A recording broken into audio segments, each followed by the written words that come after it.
नमस्कार साथियों, स्वागत है आप सभी का। एक बहुत बड़ा सवाल इन दिनों बन रहा है और वो ये कि अमेरिका के द्वारा ये कहना कि युद्ध विराम करने जा रहा हूं, उसके बाद युद्ध विराम का ना होना, फिर अमेरिका का ये कह देना कि मैं तो जीत रहा हूं। इस बीच में भारत के प्रधानमंत्री का ये कहना कि साहब स्थितियां बहुत लंबे समय तक के लिए खराब रह सकती हैं।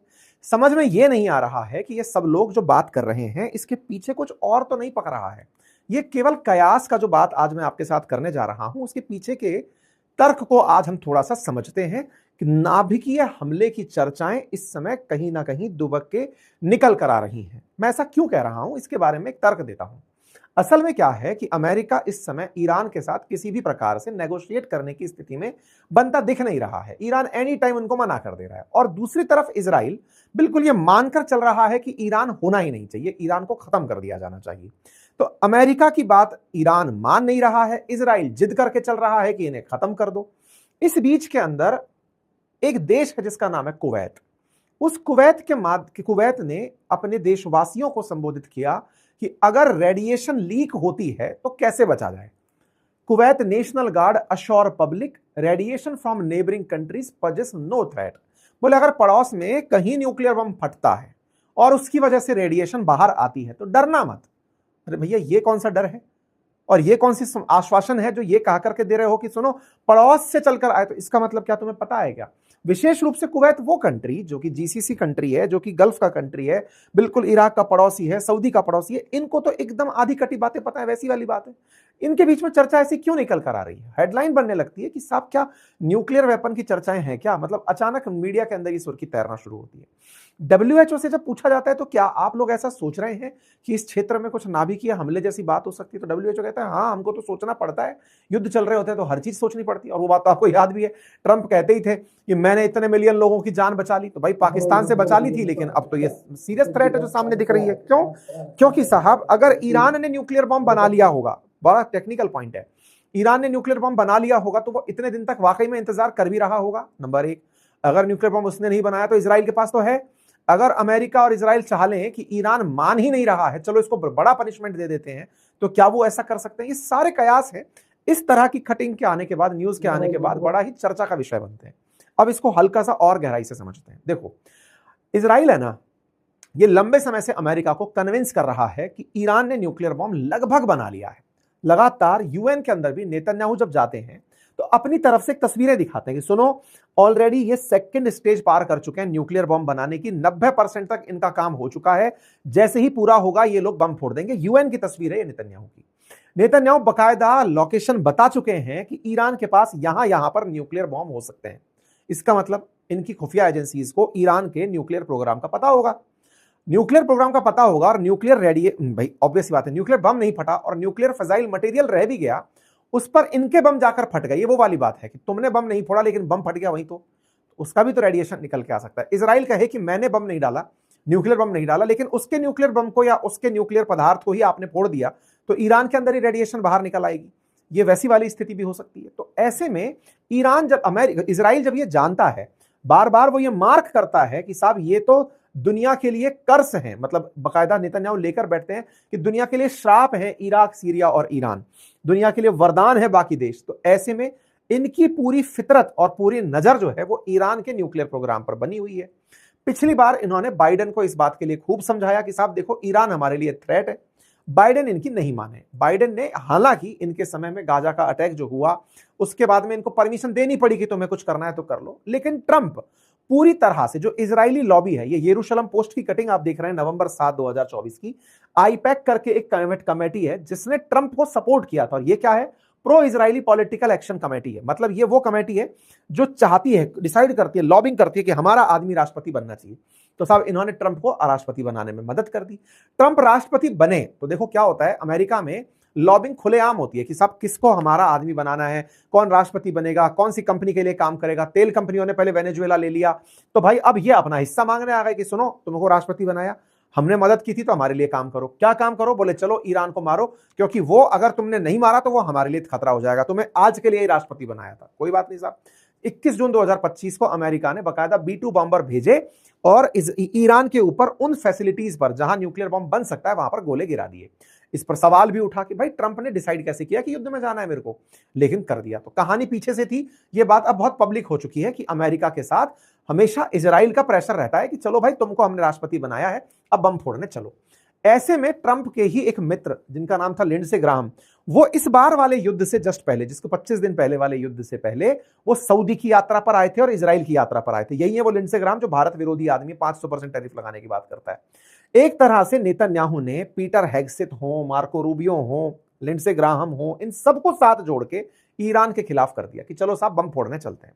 कोई बात नहीं। तो कुल मिलाकर के सोचना इनका था, एग्जीक्यूट करने अमेरिका आ गया। अमेरिका जब एग्जीक्यूट करने आ गया तो अब सिचुएशंस क्या बनती है? साहब सिचुएशन ये बनती है कि अमेरिका अपने मित्रों को खोने के लिए मजबूर होता है। आप सोचिए, नाटो कंट्रीज इसके साथ हमला करने नहीं आए, लेकिन राष्ट्रपति चूंकि बिका हुआ है, असली में तो कॉम्प्रोमाइज्ड ये हैं जिनको खरीदा गया है, उनके लिए काम करना है इन्हें।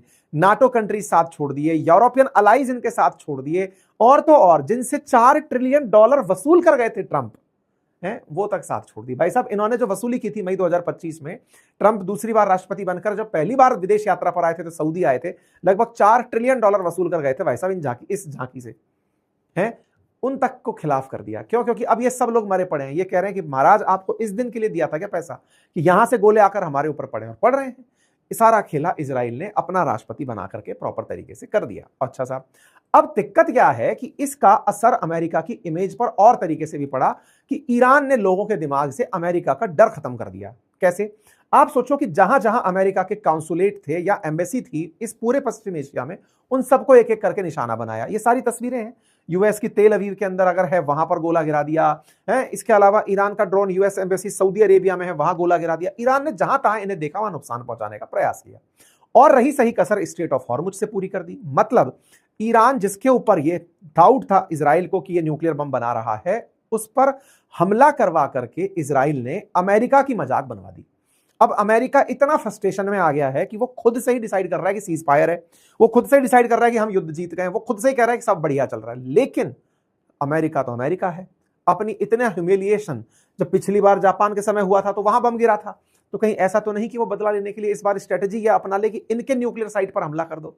इसलिए ये सवाल बड़े बन जाते हैं, क्योंकि अमेरिका अभी भी इनके जो सुप्रीम लीडर हैं उनके साथ कोई बातचीत नहीं कर पाया है। सीज फायर खुद की मर्जी से किया है, ईरान का कोई उसके अंदर लेना देना नहीं था। ईरान तो अभी भी यही कह रहा है, अगर अमेरिका कुछ भी गुस्ताखी करेगा तो उसको हमारा भरपूर जवाब दे दिया जाएगा। और तो और इस पूरे कवायद में जब अमेरिका चिल्ला रहा है हम जीत गए, आज की डेट में हाइफा पर हमले होते हुए दिखाई पड़ रहे हैं। लेबनान, ईरान, यमन, इराक से कहां से हुए हमले ये नहीं पता। और रहा सा कसर जो अमेरिका का फाइटर जेट कैरियर जो जहाज है अब्राहम लिंकन, उस पर क्रूज मिसाइल चलाई गई। बताई मतलब हद यह है कि ईरान अब वो मिसाइलें जो कि बैलिस्टिक ट्रैक कर लेता है उसके थ्रू ना होकर के पैरेलल जमीन के अपने ब्रह्मोस टाइप की मिसाइलें चला रहा है अब्राहम लिंकन पर, जो इनका एयरक्राफ्ट कैरियर है, और उसको निशाना बनाया जा रहा है। अगर उस पर निशाना वाकई में लगा तो अमेरिका का एक बड़ा नुकसान होगा। कुल मिलाकर जब आप इतने जलील हो रहे हो तो आप क्या कर सकते हैं? इस पर मैंने हालांकि पूरा सेशन आपको एक बार अपने जानकारी दी थी। मेरे सेशन में मैंने कहा था कि जब ईरान इस तरह से अनकंट्रोल्ड हो रहा है, ईरान पावरफुल नहीं हो रहा है, ईरान खत्म हो रहा है, लेकिन अब उसके पास में डरने के लिए या कहीं खोने के लिए कुछ नहीं है। सोमालिया के पास क्या है? किसी का भी जहाज लूट के ले जाता है। ऐसी स्थिति में ईरान अगर आकर बैठ गया है तो उसे खत्म करने के लिए, उसे एक्सट्रीम डर की भावना तक अगर ले जाना हो तो वो एक हमला कर सकता है। ये मैंने अपने सेशन में आपको बताया था। तो ऐसी बात अगर हम अपने सेशन में कर रहे थे और ऐसी ही बात तुरंत फिर निकालकर कुवैत भी कर दे रहा है कि सुनो रेडिएशन फट सकती है, तो ये वाकई में एक चर्चा का विषय है। आप और हमने ये बात ऐसे ही नहीं करी, इसके पीछे की कई चिंताएं थी, क्योंकि इस पूरे क्षेत्र में पश्चिम एशिया में बहुत सारे रिएक्टर्स हैं जहां पर यूरेनियम की वजह से बिजली पैदा होती है। वो रिएक्टर्स इजराइल में भी हैं, यूएई के अंदर भी हैं, तुर्की में भी हैं और इजिप्ट में भी हैं। इजराइल में तो जो नागेव न्यूक्लियर रिसर्च सेंटर है वहां पर माना ही जाता है दिमोना के अंदर कि यहां पर न्यूक्लियर बॉम्ब हो सकता है। और तो और ईरान के अंदर तो दुनिया को पता रखा है कि भाई साहब फॉर्दो, नतांज, ये सब वो जगह है, इस्फहान, जहां पर न्यूक्लियर फैसिलिटी है।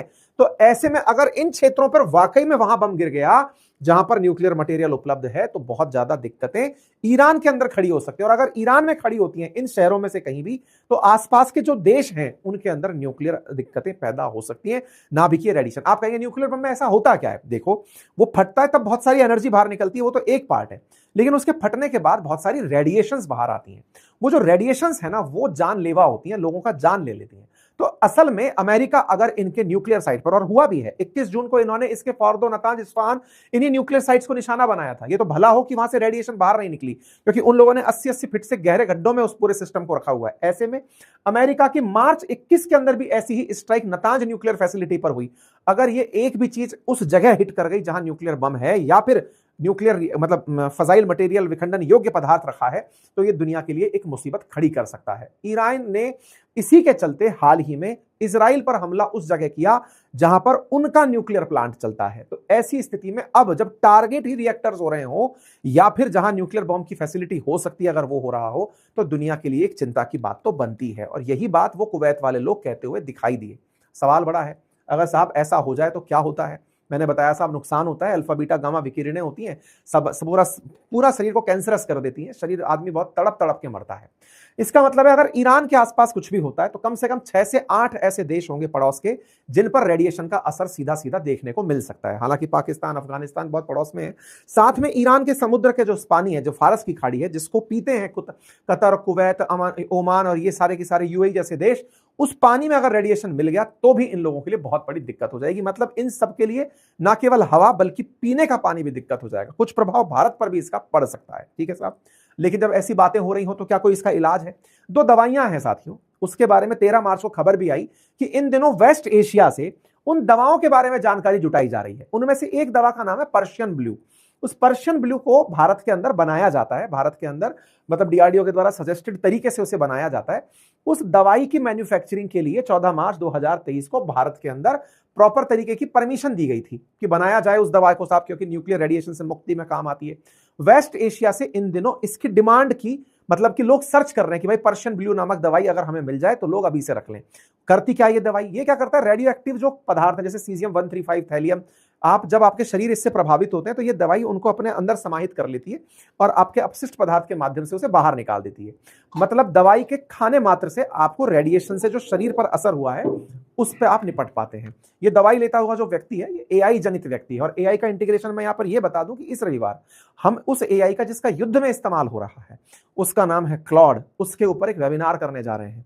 आप अगर चाहें तो उस कम्युनिटी को ज्वाइन कर सकते हैं, जहां पर जो बहुचर्चित क्लॉड का एप्लीकेशन है, एआई टूल है, उसका हम आपके साथ चर्चा कर पाएंगे। और उसका एक ताजा अपडेट आया है डिस्पैच, उसको भी हम आपको आज के अपने सेशन के माध्यम से बता पाएंगे। इसके लिए आपके सामने लिंक कमेंट बॉक्स में दिया गया, वेबिनार को आप जाकर ज्वाइन कर सकते हैं। यहां पर संडे के दिन सुबह 11 बजे वेबिनार होगी, उसके लिए एक व्हाट्सएप कम्युनिटी है, उसे जाकर आप ज्वाइन कर लीजिए संपूर्ण जानकारी भर के। दूसरी चीज है पोटेशियम आयोडाइड साथियों। पोटेशियम आयोडाइड वो दूसरी दवा है जो भी रेडियो एक्टिव पदार्थों को अब्सॉर्ब करने के काम आती है। तो इन दोनों दवाइयों का इन दिनों जिक्र बहुत ज्यादा हो रहा है। पिछले ही साल भारत ने इंडोनेशिया को ये दवाइयां बेची थी। ऐसे में अब ये देश हैं जो इन दवाइयों की तलाश में है। हालांकि ये दवाइयां कंप्लीट सॉल्यूशन नहीं है, लेकिन फिर भी बचत के लिए कुछ तरीके हैं। ऐसे में कुवैत का अपने देशवासियों से यह कहना कि थ्रेट नहीं है और डब्ल्यूएचओ का कहना कि वर्स्ट केस सिनेरियो में तो हम सोचकर चलते ही हैं, तो निश्चित ही लोगों के मन में तनाव तो पैदा करता ही है।